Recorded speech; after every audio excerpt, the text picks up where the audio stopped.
Welcome again to Just for Farmers. I'm with Lord Paul of the Harris. Hi, Paul. Good morning, good afternoon, good evening.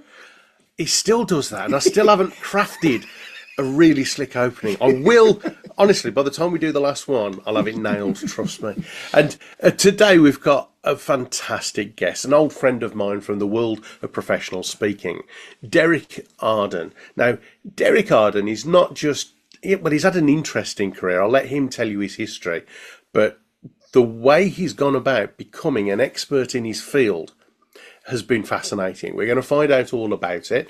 And it's on a subject that when the NIAB said to me, Dave, what we want is a podcast on negotiation skills, I went, eh? Farmers negotiating. He says, yeah. They need more skills and confidence in negotiating for a better price on their, the feed, the seed, the chemicals, the tractor and the machinery. And I went, oh, okay, I get that now. Yeah. So I thought rather than read a book on it, I'd just invite my mate Derek, who is the UK's authority on negotiation skills. Derek, welcome to Just for Farmers. Welcome, Derek. David, what a privilege. David, Paul, what a privilege to be here with you on your podcast. It's absolutely brilliant. And I've been privileged to study negotiation skills for over 30 years, been involved in some really tricky, difficult negotiations in Paris, overseas, etc. And I help companies make more money by upping the game with their negotiation skills. And it all started because I was a bank account director for Tesco's, and Tesco's threw me out of a meeting in their Cheshunt headquarters in a minute. And I was sitting on Cheshunt station wondering how I was going to tell the chairman of the bank that I had lost a £1 million contract. And I thought, wow, it was one of those light bulb moments when I thought I better up my game here. I thought I was a pretty good negotiator. Most people think they're good negotiators because you don't want to go around admitting to other people that you can't negotiate. And interestingly, the second, third, and fourth word of negotiate is ego, and egos have to be put away when you're negotiating. So I went into Waterstones and bought a book on negotiating, the only book that had been written by a Brit at that time, called Everything is Negotiable by Gavin Kennedy.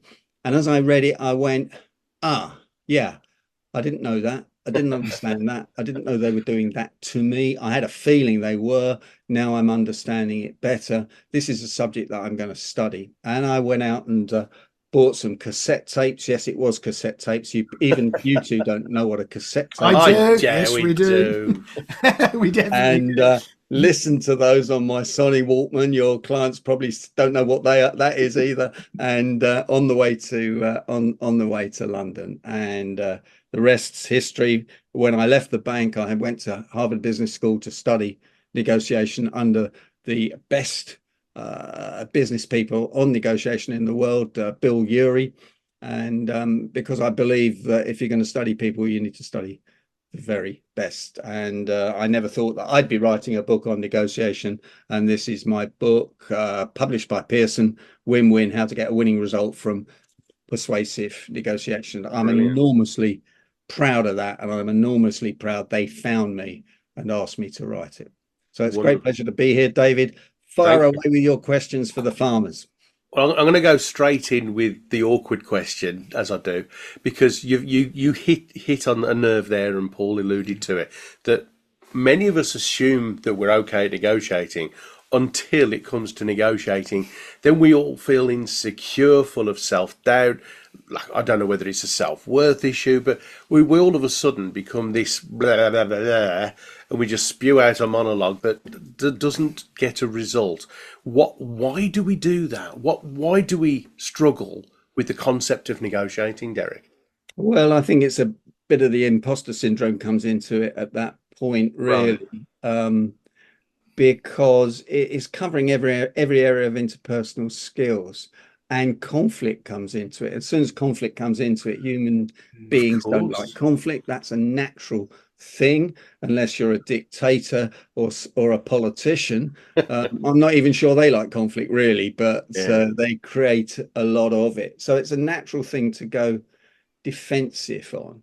Now, people that have been on negotiation courses, and there are a lot of those, have been trained to be aggressive, to create a bit of conflict, put people on their back foot so they cave in on their price, so they become defensive and they go down to their walkaway position at a very early stage. And that's what psychological negotiation tactics are all about. And I think can I ask you a quick question? Go on, Derek, before we go any further, because I think this why question is really important, and particularly for our farmers, because I can hear some farmers maybe listening now thinking, yeah, but I can't negotiate anything. Everything I sell, I can't control the price of that. I'm told by these very big companies that I can't negotiate the price of my input costs. So why is it really important that we get our mindset in the right place then? Does negotiation even apply to me if I'm a farmer? If I think I can't negotiate anything, why do I need to carry on listening to you? Well, the reason you need to keep on listening to me, farmers, is because you will be negotiating your relationships for a start with your family, with your kids, Right. with your nieces, with your nephews, with your employees. Yeah. But also you'll be buying product, which won't just be farming products, which will be, in fact, I was skiing with a farmer and he was negotiating on the slopes, buying some slurry off of another farmer. And it was £21,000 the farmer wanted it for. And Peter got him down in the end after taking a break and a timeout and saying no twice to £17,500. And I was impressed. So it is one of the whys, David, to negotiate is Yeah. one, because there's some practical reasons. It can save us money. It can make us more profitable, but also psychologically, how can it make us feel if we feel we've negotiated with somebody, as opposed to that whole idea of I'm powerless? So I can sense in what your work, it's got a practical element to it in terms of actually making people more profitable, but I sense there's a psychological element to it as well. Is that right? Yeah, there's a confidence factor, isn't there? Because negotiation covers every area of interpersonal skills and life skills. Yeah. Whenever two people are talking about something and they can't agree whether it's where to go for dinner, where to go on holiday, etc., with your partners, your loved ones, you've got a negotiation, and therefore you've got to listen, you've got to ask some good questions, and you've got to end up as a win-win. I love what you said there. The consequences are a real problem. I love what you said there. The first thing you got to do is listen. I love that. Now, so would you ever advocate to someone who's still very nervous about doing it, using a third party to negotiate on their behalf? Well, only if it was me, David. Only if I was given. That's a given, absolutely. And your number will be available at the end of the podcast. But again, Dave's got to make it. It's a good question, actually, Derek, because sometimes we may have an accountant working on our behalf with a bank, maybe talking about an interest rate on an overdraft or something like that. So, is there a place to use a third party in negotiations? And if so, how would you do that? Well, I think I'd be very wary about using a solicitor or as an accountant personally from my experiences, because I've spoken at both the to solicitors and to accountants, and I've actually done some research in how good they think they are at negotiating. There was a firm of solicitors in London where I did a poll, and 60% of them said they didn't feel very confident negotiating. And with accountants, it was 59%. Now, if they're negotiating for you, guess what's going to happen? Yeah. If they get an offer which sort of is in the right parameters and ballpark, they're going to take it. But actually, I'm encouraging people to get the best position possible. So therefore, if someone's negotiating on your behalf, you should be there. You should be on the call. You should be on the Zoom. You should be with them, and then you should be listening carefully, and then you should take a timeout and a break to assess the situation. And while we're talking about timeouts, I guarantee if people go to a negotiation with somebody else, and in the middle of the negotiation, before they agree the deal, they take a timeout and they listen to what the other person's seen and heard, they will get a better deal. They will get a better deal than if they just took the deal there and then. Wow. Why is that then? What is the benefit of going in with somebody else then into a negotiation? Well, first of all, they'll be listening better than you will be. So when your blood pressure's up, when the heart beats up a little bit more, when the left brain is connecting a little bit more, you don't always see and hear what's going on. You don't see and hear the little nuances. You don't see the body language, rubber the nose. We get this little tingling feeling round here when we're telling fibs or lies. You don't see those little things. You don't see the awkward move back and the arms folded. So that person will pick that up. That's their job. That's what they're there for. Yeah. You're doing the banter, the bargaining, the high pressure bit, where you can't see it. They're chilled out, cooled, their right brain's connected, and you take a break, you take a time out, and you say, David, what do you think? I say, well, I think they're telling us pork pies. I can give you a really good example of this, Derek, exactly what you're saying. For all you farmers listening to what Derek's saying here, thinking, how's this relevant for me? I can think of an example when I was interviewing with a client, a particular candidate. I asked a particular question about their experience in a certain area, and their hand immediately came over. So if you're looking, watch it on video, came over their nose and over their mouth, as if they were trying to hold the words in. The client didn't notice that, but I did, and I was able to say to them, in that particular area, I'm not sure that person was as confident. So this idea of having two sets of eyes in negotiation can be really good. So where do we start, Derek? If you were saying somebody needs to improve their negotiation skills in a farming context, where do we even start? And bearing in mind that most of that may be on I'm the buyer here, we're looking for a better deal. What's sort of step one in terms of improving my negotiation skills? Well, you know what I'm going to say here. Walk straight into this one. You buy a win-win on Amazon today, and it arrives tomorrow, and then you go straight to the index. You don't go to the front. You go straight to the index, and you pick out something you're really interested in, like reading body language, the point you've just made, Paul.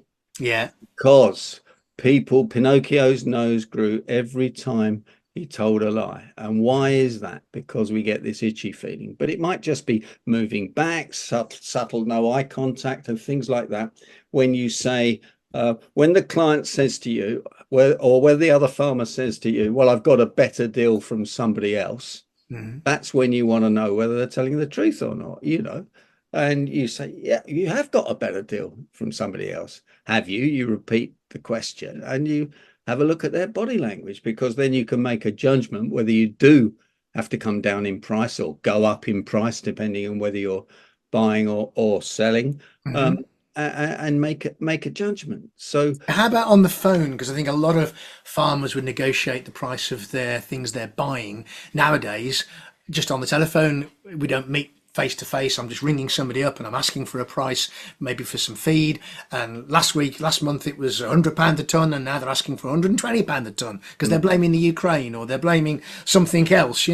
How do we deal with that, Derek? Listening becomes more and more important, Paul, doesn't it? Because you haven't got the body language to see, so you need to listen to the nuances of how they're saying things, and that means getting rid of all visual distractions, because we know that visual information is 21 times more powerful than verbal information. So you lock yourself in a room, or you just make sure that you're not distracted. No distractions.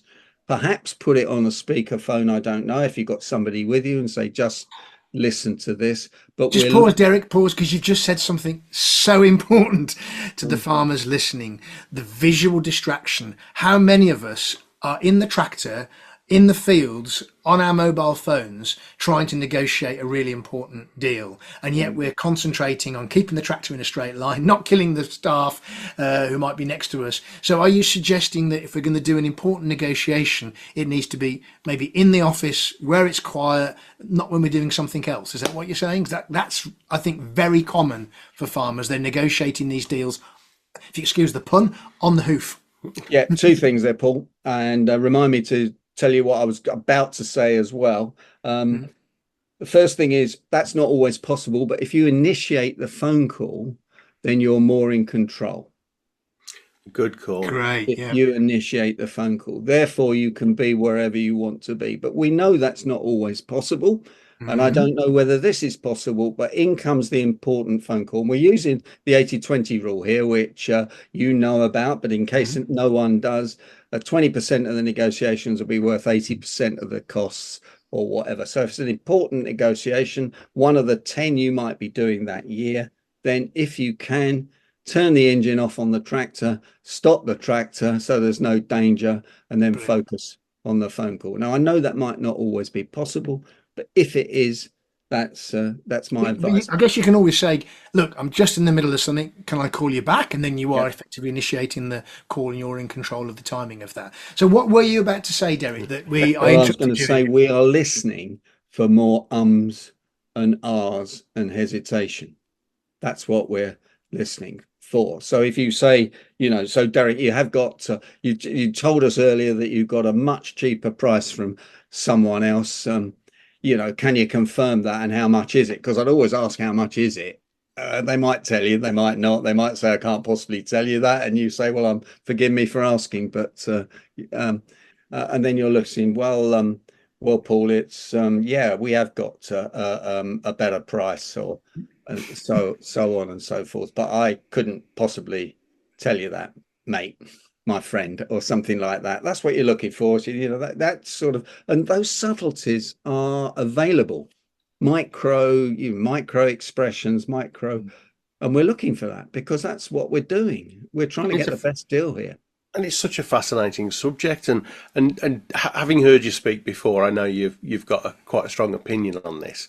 But there's the stereotypical plumber trying to upsell the fixing of a sink, and he'll go, "Ooh, who did that for you?" And the sharp intake of breath, flinching of the face. Oh, So if any farmers attempted to start doing any of that, what's your thoughts on that?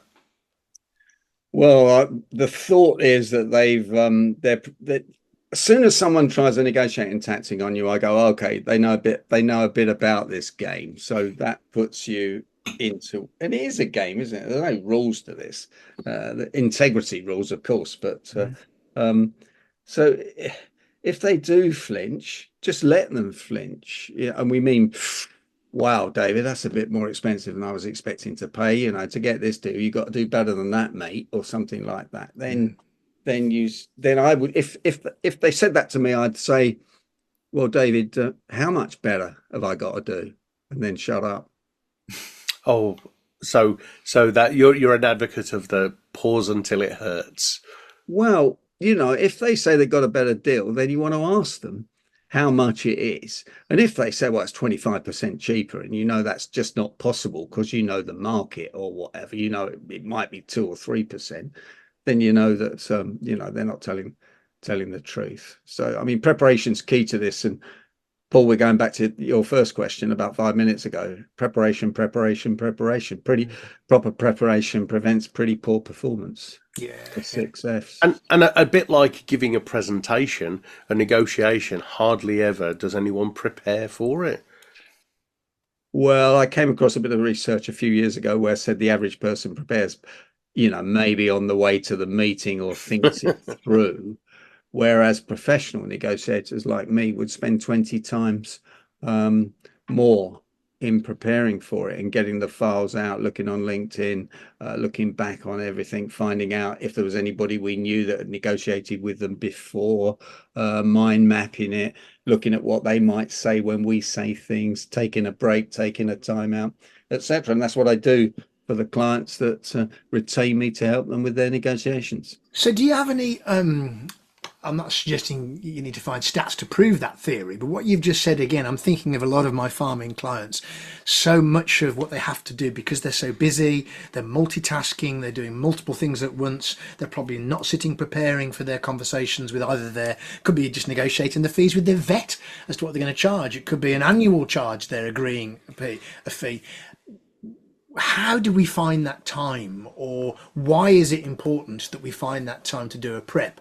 And are there any stats that can say those that do the prep get a certain percentage better deal than those that don't? So I don't know whether that even exists as a statistic, or anything anecdotal you can tell us that suggests that there are. I don't think there are any stats. In fact, I put it into ChatGPT 4 last week about how much people can save. But in my book, I did some calculations on how much people can save. It's just I mean, I've been teaching this for 30 years. I've been helping people for 30 years. I know the difference when you've done the preparation. Now, this construction company I work for in London, the guy has the MD who employs me. He owns 100% of the shares, which makes it easier for him to employ me rather than going through a board of directors and everything else. He expects me to do the more preparation. He understands the business like you guys understand farming, but I understand the negotiations, the tactics, what people are going to get up to, reading the body language, etc. But also I've got to read the file. I've got to read his file and his notes. And when he asked me to take this first negotiation on, I said, please, you're going to have to send me a check in advance. And trust me, because I'm going to have to do a lot of preparation here before I can help you with this. And I didn't think he would, and he did. He made the payment straight away, and then I got on with it, and we've become friends because I've helped him with a lot of negotiations. I can tell you guys that 140,000 saving was just the start of it. And it's often the little tiny things that make a massive difference. Like if somebody said to you, you've got to come down in price, the average person might come down 10%. Well, that's a mistake straight away, because if you come down 10%, you're telling me as a negotiator that you picked a 10% out the air, which means you've probably got some more to give. But if you came down 8.6%, that's confused me now, because I don't know whether you've worked that out carefully or not. Or in some cases, you might come down 7.74%. Yeah. I've looked at this really carefully. I've run the numbers. I looked at the fixed costs, the marginal costs, or whatever you want to call them. And this is what I can do for you. And we were talking earlier on, Derek, weren't we, about our good friend Peter Thompson. So here's another phrase I heard Peter talk about: verisimilitude. Yeah. The word verisimilitude, that means unusual amounts, and the power of negotiating in that rather than, I just knocked 10% off. I had a situation where I was looking to do some double glazing. I had a company quote, and I said, that seems a bit pricey. So that's the price. I said, that's fine. Well, we're not going to do it then. And they went away. They came back and they knocked 50% off the price. Now, actually, I didn't take it up with them because if that's what you were going to rip me off then at the top level, because you can suddenly knock 50%. Now, if you come back and say, well, we can knock 23.7% off, I might have been much more interested. Think, yeah, okay, they've looked at it, they've sharpened their pencil, but just these big block amounts are actually, they have no credibility, do they? They have no idea what they're doing, have they, at that point, because they are ripping you off. And even at 23.6%, they're ripping you off. So, yes, exactly. Yeah, I mean, the pricing has to be realistic.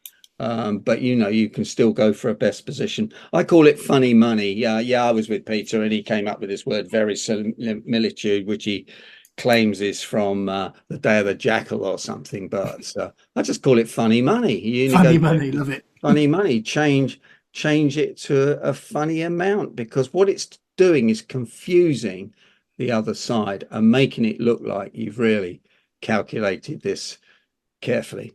So here's another question for you, Derek. Go on. No. This one's about personalities.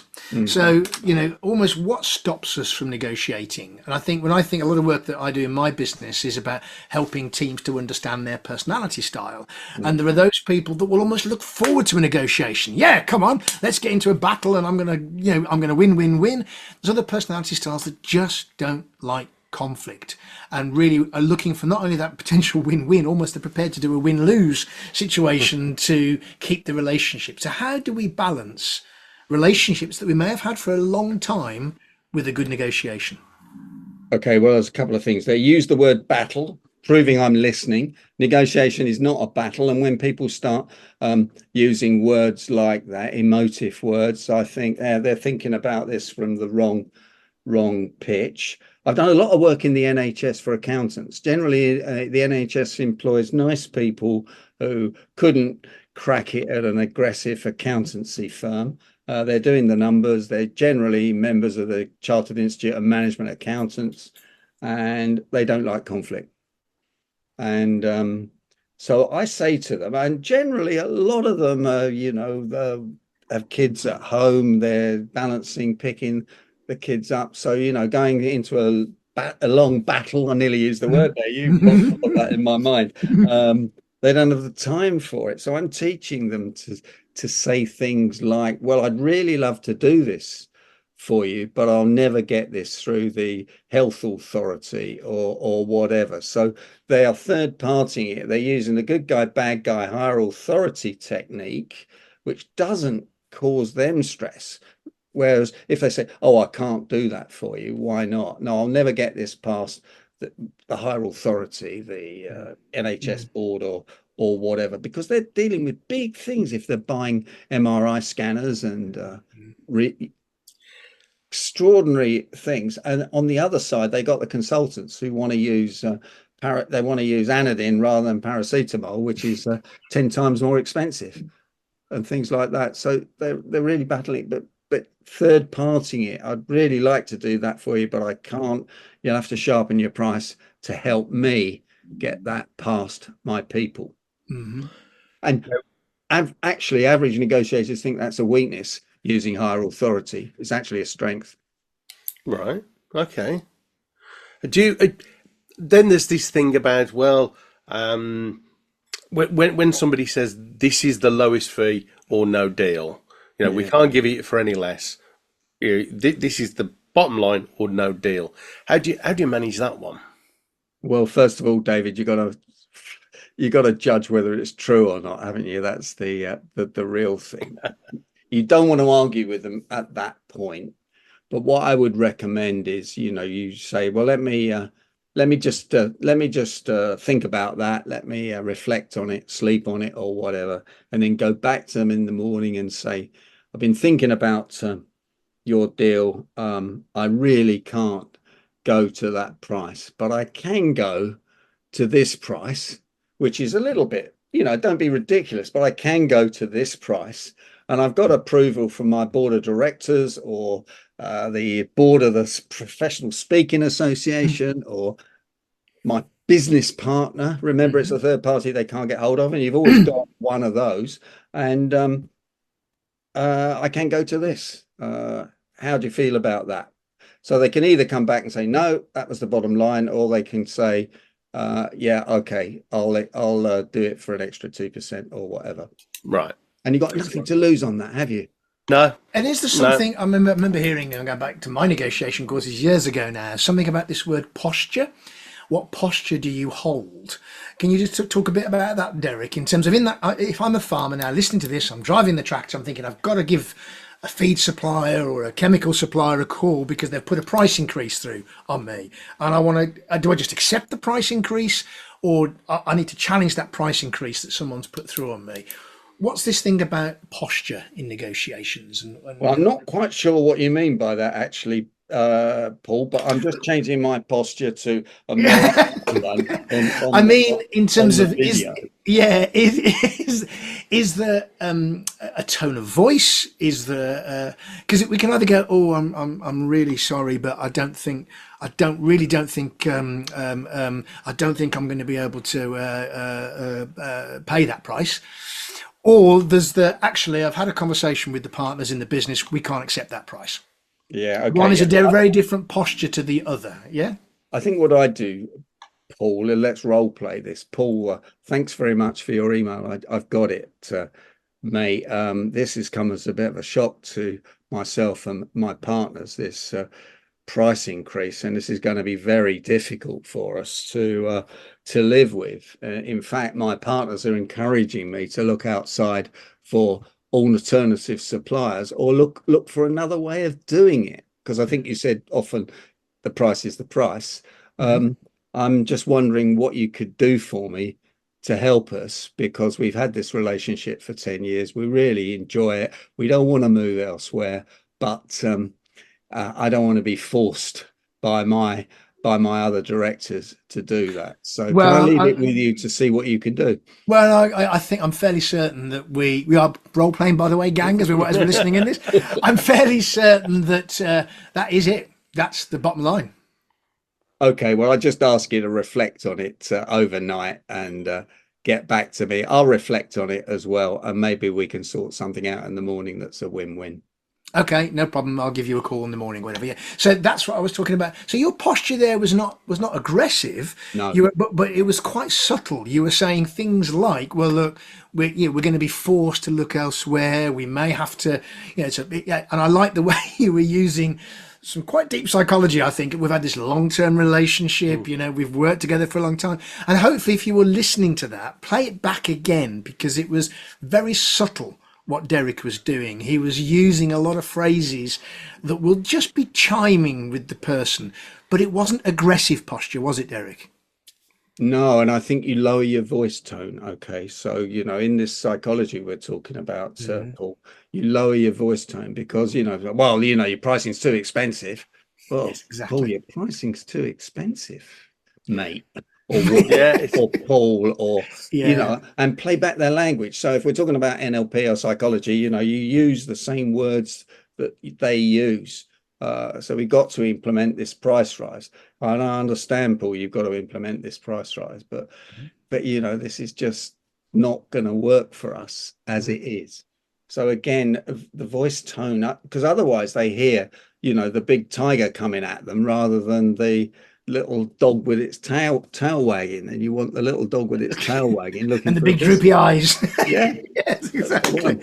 So one of the other questions I was going to ask you was about questions, actually. Often, I read a book recently called The Aladdin Factor, which is all about just being prepared to ask. If you don't ask, you don't get. So where does that fit into negotiation, Derek, in your experience? If you don't ask for something, we're never going to get it, do we? But why is it people are afraid to ask, perhaps, for what they need in a negotiation? Oh, well, it's the fear of being turned down again, isn't it? It's a bit like when we were teenagers and we asked for a girl for a date. We plucked up the courage to ask because they might turn us down. And if you don't ask, you don't get. If you don't ask, you don't give them the opportunity to say yes. Ask. I say in my book, ask stands for always seeking knowledge. ASK, because you're always, and what. And most asks are gentle asks. What can you do to help me? That's a bit. Or could it be something like, what's behind your price increase this year? You've given this great big price increase. What can you explain that to me?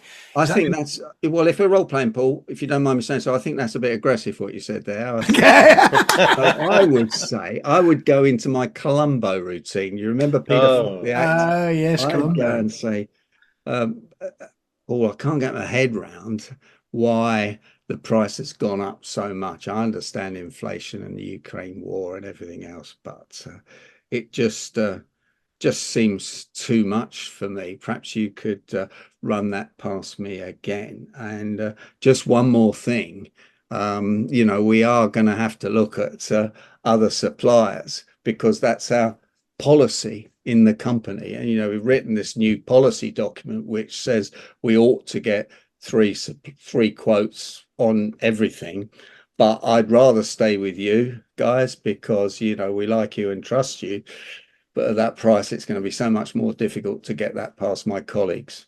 Now if you run that back, I've used about 7 negotiating tactics on you, all in those little phrases. Fantastic. So with all of this advent of behavioural understanding and right now people really feeling the pinch economically, financially, would you say negotiating has become an easier thing to do these days or a harder thing to do? I think that's a great question. I think it's become harder for some reason. I think people have got tougher. I think people don't necessarily believe what you're going to say because of the politics, because of the trust factor. I think if you looked at trust all over the world has reduced something like from 42% down to 29% on what people say. So I think it's got harder.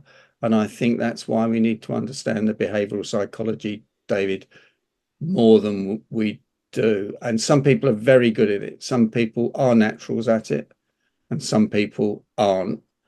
But that doesn't mean to say you can't get better at it all the time by just playing this tape back 3 or 4 times, while you're driving your tractor, if that's allowed, It's gold, isn't it? Yeah. Well, yeah, because I've picked up three big things that you've said, Derek, and I'd love you to get sort of your final thoughts in a second. But I've heard you talk about the importance of planning for negotiation, thinking ahead.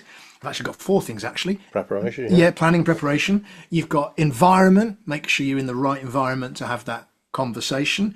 You've talked about the importance of listening, and that's very carefully, and you can learn about active listening, Google it, and learn about the importance of increasing your listening levels, which is often with your eyes and your ears, you were saying, body language. And then you've got this importance of learning. Learn how to do it, study it. It's not necessarily something that comes naturally to all of us, but we can learn about it. One of it is to read Derek's book, obviously. But is there anything else that you would like to add in terms of, for our farmers listening or watching today, that are the critical things that we haven't talked about? I think you should debrief every negotiation, even if you debrief it to yourself. But farmers have people they're training up, people who are going to take over the farm at some stage. And the more you help other people and you coach other people and you mentor other people, like you guys are doing with your fantastic podcasting, pass it on, get people involved, bring the new trainee to a meeting with you and give them a role. I just want you to watch. This is what's going to happen. I'm going to ask them a question. How much can you really pay for this? And when they answer it, I want you to watch the body language, and we're going to discuss it afterwards, whether you believe them or not.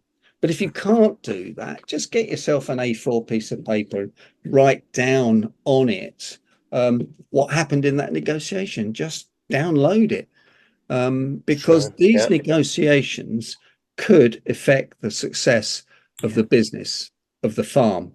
Because if you get the top 5 negotiations wrong, you might turn a profit into a loss. That is so true. So true, Derek, because a number of the farming businesses, they'll have significant input costs, feed being one of them, fertilizer being another. And if you're a livestock farmer, it's obviously feed. If you're an arable farmer, it's more the fertilizer and the chemicals. Get those percentages wrong by 5%. It can be the difference between profit and loss for some farms. So it's worthwhile investing some time, is what you're saying, in thinking about what you're going to do, and then once you've done it, thinking about what you've done. Yeah, I was just going to mention, I said I was in banking. I mean, most people don't get, you're a bit scared to negotiate with their bank, but usually banks are going to charge you a front end fee for the loan. They're going to charge you an interest rate, and they're going to charge a commission on the entries. There's 3 points of negotiation there. And if you can save some money on one of them, and the most likely one of those would be the fee, the front end fee, because there's no reason why it should be 2%. Because if you could get it down to 1.9%, you might have saved quite a lot of money. But banks tend to negotiate in quarter of percents. You don't want to go from 2 down to 1.75, maybe, or the bank won't, but maybe they'll go down to 1.9 if you use that soft tactics, in rapport, mirroring and matching the body language, getting the bank manager round to the farm and giving him a cup of tea and some biscuits, and all those little subtle tactics, the reciprocity that we know works. Brilliant. And if you can save between 1% and 5% on every negotiation you purchase, that's going to soon add up, isn't it? Add that up, David. Get your calculator out. Derek, you've been an absolute legend, as is always the case. Thank you so much for your generosity, your expertise, and for helping our farmers negotiate more effectively. If any of them are not book readers, but they want to understand more about what you do and who you are, what's the best way for them to learn about Derek? I think the best way these days is to contact me on LinkedIn, because it's Derek Arden. Emails have a habit of going missing, don't they? Yeah. My phone number is 07980241185. They could call me, text me, or WhatsApp me. Happy to have a chat with them for 10-15 minutes. No obligation on anything, but I'd love to do that. Can I thank you guys for doing this podcast? I think you're doing a fantastic service out there to people who need it.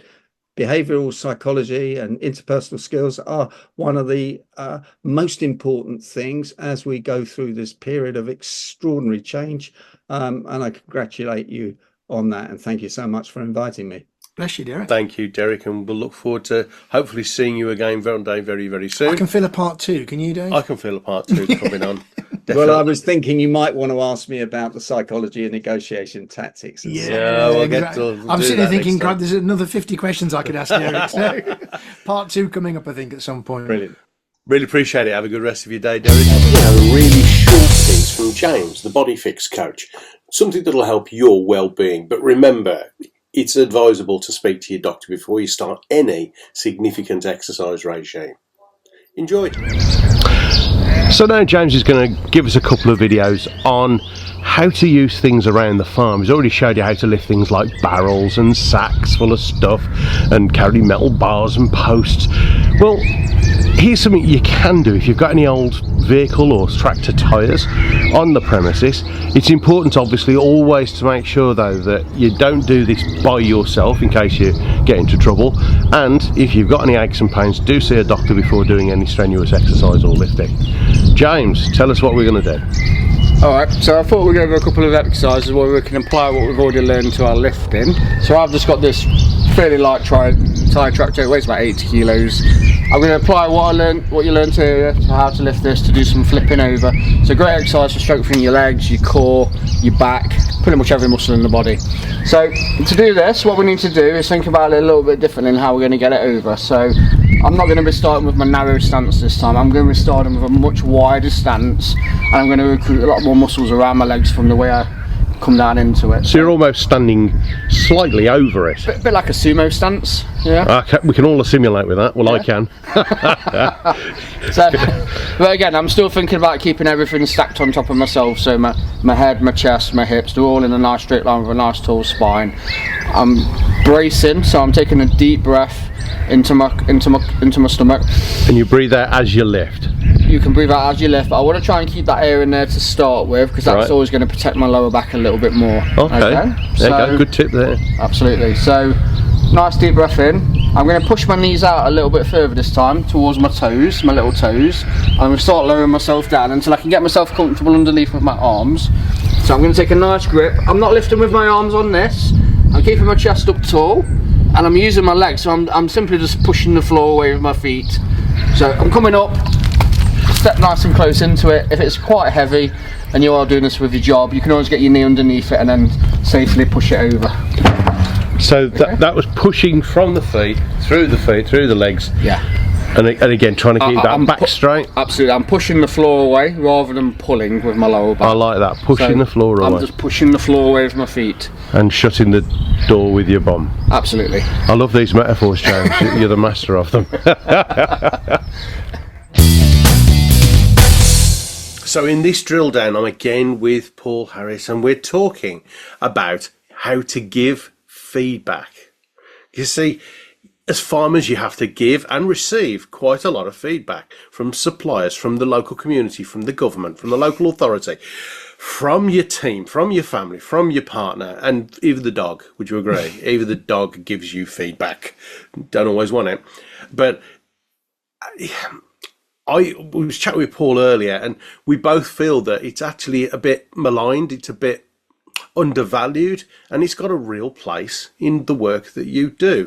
What would you say, Paul? Yeah, I was thinking when a lot of the farmers I talk to, and I part of my program is to sometimes help people to do this thing called give feedback. And my start point when I'm saying about giving feedback is that actually generally people don't want to receive it. They'll say, yes, I do, I want your feedback. But often if I said to somebody, can I just give you a bit of feedback? The reaction from them is going to be, yeah. What's coming now? There's a perception with the word feedback that it's always going to be negative. So what I say, actually, the way I describe it is our team, our staff, our family often don't want our feedback. What they want is our attention. So what's the difference between attention and feedback? Yeah. So feedback, if it's perceived to be, you're just going to tell me what I'm doing wrong. Attention is, you might also see what I'm doing Right. Yeah. So one of the things that's, as we say, is much maligned about giving feedback is this thing we call the praise sandwich. And often it's referred to as something else, actually, which is a bit less, which is a bit more unfortunate. But it's the middle piece is not often referred to as praise. Yeah. But it's this idea of, as I say, giving people your attention, which is I see what you're doing right. I'll talk about what's not going well, and we'll finish with something positive. The praise sandwich. Much maligned and almost skeptical. Well, you can't just do that. It's a bit like what we're not saying is it isn't something like, yeah, Dave, you're looking well today. You're a bit ugly, but other than that, you look really good. Can't argue with what's true, can you? I mean, you know, we're not just talking about positive, negative, positive, but it's the concept of, does feedback have to be just the constructive negativity, or can it also be a blend of positivity and constructive, what I call constructive negativity? So not just negativity for negative sake, but actually giving someone some help and some support and some improvement. That's why I think it's sometimes misunderstood. And when you were talking about the praise sandwich there, most people understand it as open with something positive, finish with something positive, and give them the awkward bit in the middle. Something I was taught in the training and learning and development world was, and I'm sure you've heard this before, is, so what will make it even better next time? Rather than just say, and the bit you did really badly, because we're trying to avoid confrontation.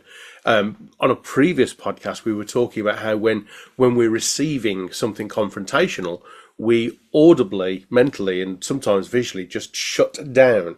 We find it difficult to receive and comprehend any information because we feel under threat. So our body, our mind goes into fight and flight. Protect yourself, shut down. So in order for their mind to stay open and be receptive to that feedback, is we can even start it with a question. So we can say, I noticed that you did it really well, Paul. What do you think would make it even better next time? Well, I'll come to questions in a minute. Oh, right, sorry. Because you're absolutely bang on in terms of the giving feedback piece. It's a paradox. To me, you don't have to give feedback. You ask questions. We'll come to that in a second. But I want to pick up on what you just said about the mind and how the mind works. If we're thinking of somebody's coming in to receive feedback, they're probably going to be in that fight or flight mode. As you say, they're getting ready to how I'm going to defend myself. So what we want to do, and one of the reasons we talk about using something positive first, is it just opens the right files of psychological safety, of understanding I'm not going to get in trouble. There might be a little bit of it in the back of their mind, they're thinking, but I'm waiting for it, it's coming in a minute. But actually what it does, it opens the mind up in a slightly different way. And the brain works like Windows computers. It's like a series of folders and files. People often think Windows was invented by a computer. It wasn't. It was invented by a human being. And it's on the concept of our minds working the same way. So if I said to you, Dave, little example here, have you ever been on holiday? Yes. Can you remember perhaps the best holiday you've ever had? 100%. Where was it? Egypt. And in Egypt, where was it in Egypt that was your favourite place to go? Surprisingly for me, it wasn't relaxing by the pool by the Red Sea, which was awesome. It was actually the Valley of the Kings and Abu Simbel. One fantastic. And somebody who I know who used to be a chef and loves food. Can you remember a meal or a restaurant you had on that holiday? I can remember one of the meals in particular. Yeah. Can you? What was it about that particular meal that you remember? It was a curried goat. It was the first time I'd eaten goat. It was a curried goat with the most fragrant turmeric and saffron rice. Right. And just the aroma of the rice. Right, pause there. If you're listening, where do you think David's mindset and his feelings are now that he's talking about this wonderful meal with these amazing... I'm hungry, I know that. All the chemicals going around David's body at that point were positive. Salivating. Yes, literally, and you will be salivating thinking about it. That's the principle behind starting off with something positive, but you have to do it with a series of questions. So when you said, Paul, that was really good, what went well? What was good about that? Why was that so successful for you? So we ask those positive questions first of all. One of my questions often when I'm doing reviews is, what's gone well this year? You tell us what's gone well. What are your achievements this year? And the reason is to get the mind into that more relaxed space, ready to have the conversation of what's been more challenging for you? What's been more difficult for you? I'm much more likely to talk openly about that if, first of all, you could argue it's softening somebody up in manipulation. It's not. It's making them feel more comfortable to receive the feedback and understand it more clearly. So that's why we ask questions at the beginning. but in a positive sense. Then in the middle section, and this is the important piece, and you're a master of questions as well, is when we say I'm going to give feedback, actually people don't want to be told. I have a phrase, telling is not selling. If you're going to sell an idea to somebody, don't tell them, get them to think about it for themselves. So when we ask great questions, so what was the challenge on last Tuesday when you were doing something on the farm? What happened? Well, Johnny wound me up and he got me a bit cross. So what happened then? How did that make you feel? I got really short-tempered. So what was your response like to that person? Well, maybe I was a bit short with him. Okay, so what could you have done differently that would actually have got you to be less angry? Could have walked away? And what would the benefit to you be of walking away? Well, it gives me time to think, I suppose. If you had some time to think, how would you have reacted differently to that? Maybe I'd have been a bit calmer. So what can you learn from this? What can you do differently next time? Well, maybe next time he winds me up, I'll walk away. Fantastic. Great. Let's start that straight away. Now, can you hear what I did then? Absolutely. I didn't say to the guy, next time, just blooming walk away from the guy. Because he'd have gone, yeah, but that's not the point, you see. You don't understand, he wound me up. Because I was telling him to do something. So great feedback is formed with a series of questions, what's called self-assessment, where you get the person to think about the situation you want them to improve by just asking questions. Questions like, what happened? Or tell me more about, all the open questions that we know, how, which, where, why, what, rather than using closed questions. That person is much more likely to respond to your, let's call it feedback. I'm doing that horrible thing if you're listening with your fingers, you like speech marks.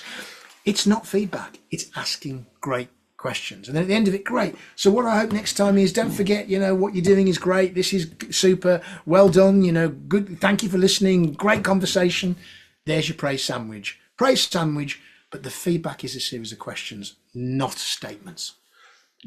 What you beautifully and eloquently elaborated there was something that I, by accident, learned working with young students in high schools and colleges, which is, if you want them to have a go at something that they don't want to have a go at, and I teach them revision and memory skills, and no students want to sit down and revise. So I start by saying, I want you to imagine that your very, very best friend in the world, not a mate, I mean the friend that you'd walk through walls for, they need to revise, and as a mate, you're not going to let them not revise. So write down the 3 things that's stopping them revising, the 3 things that they could do that would absolutely smash their procrastination and start revising, and then pick one of those 3 and take action.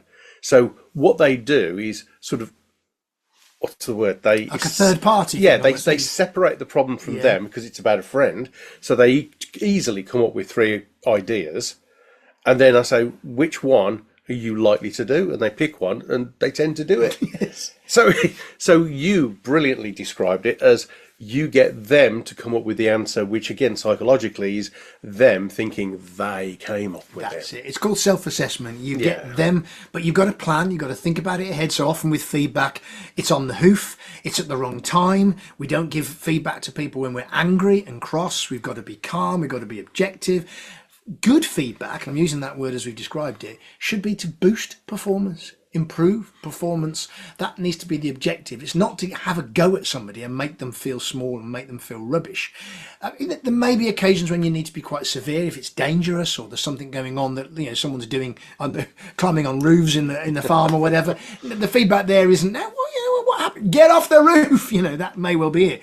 But in a proper feedback session where you plan it, you think about what you want to say first, you open up the mind like I did with Dave when he was talking about his holiday and he got to food and he was salivating, all the positive chemicals were running around his system. Now I can talk to you about what else we need to do differently. But I ask you the question about what happened, what did you do, how did you respond, what could you have said? That word what could you, what may you do, tell me a bit more about that, is so much more powerful than just, you're rubbish, I'm telling you you're rubbish, and I need you to improve.